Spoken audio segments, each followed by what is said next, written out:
guys! Welcome to my new YouTube channel. My name is Chien, and for today's video, I'm going to share how I'm going to tone my blonde hair to pastel pink using our own DIY pink conditioner.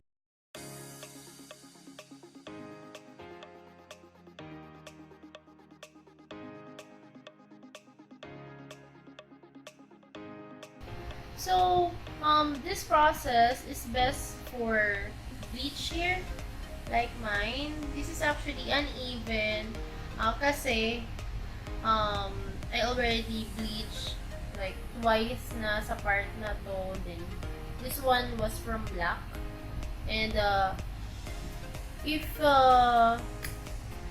you need to bleach again para magpantay, you need to wait at least a month.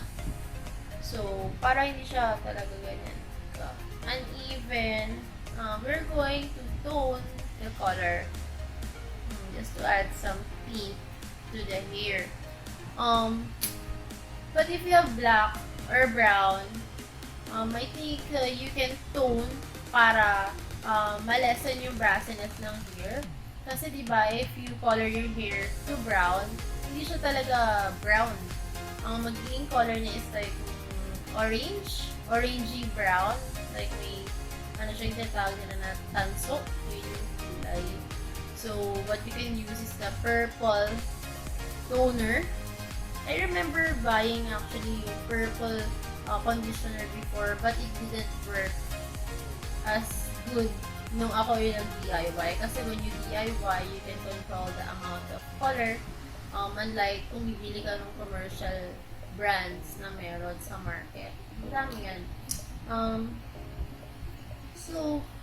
This DIY project, DIY pink conditioner, siya, temporary lang. It will last you around 2 to 3 weeks. Depende kung gaano kadalas mag-wash ng hair and kung gaano nga ka-pigmented yung tint or yung dye na ilalagay mo. So, this is very easy. We only need 2 products. So I'm going to show you any cheap conditioner will do, but for me, I've chose the Watson's smoothing treatment wax in yogurt. Get any white conditioner nga pwede kung gusto mo pencil, kaya smells really nice talaga. And another product is dito sa akin dalawa. This one, the Chroma Cello Shine in Magenta. Okay. So, we'll proceed now. Let's go. Okay. So, we're just going to mix this. Okay, tinanggal ko na rin siya. Yan. And this Chroma. Just mix these two. And random. Ooh, yeah. Okay. It depends on you kung gaano katapang yung color. Okay. See there. Tapos i-mix lang natin siya. Wait. Okay. So, actually, hindi ako makahanap ng pang-mix. So, patawarin niyo ako. Okay.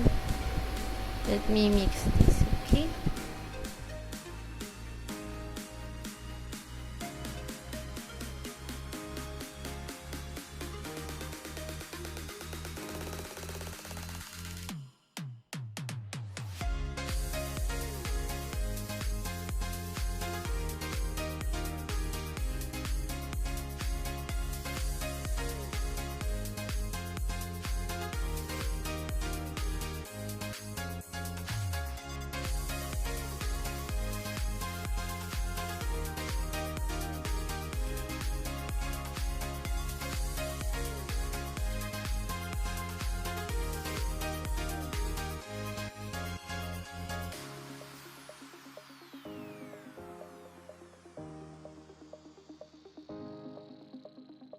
guys. So, ito na yung hair natin after lagyan ng pink conditioner.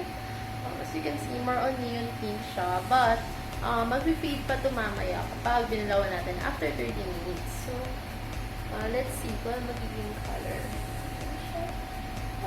Yellow ka.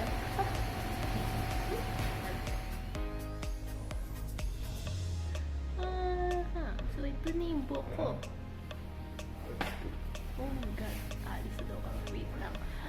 Ayun, last part of the video. Baka yung kulay. Tadan! Siya na yan. Light pink.